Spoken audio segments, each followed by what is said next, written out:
بسم اللہ الرحمن الرحیم۔ السلام علیکم ورحمۃ اللہ وبرکاتہ۔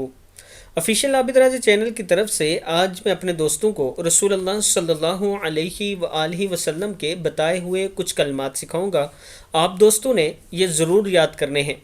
حضرت ابو ہریرہ رضی اللہ تعالیٰ عنہ فرماتے ہیں کہ رسول اللہ صلی اللہ علیہ وآلہ وسلم نے مجھے ان کلمات کے ساتھ الوداع کیا: استودعک اللہ الذی لا تضیع ودائعہ، میں تجھے اس اللہ کے سپرد کرتا ہوں جس کے سپرد کی ہوئی چیزیں ضائع نہیں ہوتی۔ ابن ماجہ میں ہے۔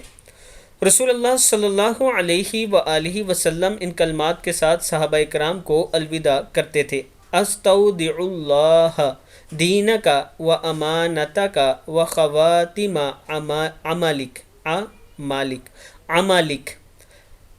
میں تیرا دین، تیری امانت اور تیرے آخری اعمال کو اللہ کے سپرد کرتا ہوں۔ ترمذی کی حدیث ہے۔ میں اپنے دوستوں سے گزارش کروں گا کہ یہ دعائیں آپ یاد کر لیں اور جب بھی کسی کو الوداع کریں تو ضرور پڑھ لیا کریں۔ اس ویڈیو کو آپ دوستوں نے آگے ضرور شیئر کرنا ہے اور چینل کو سبسکرائب کرنا ہے۔ السلام علیکم ورحمۃ اللہ وبرکاتہ۔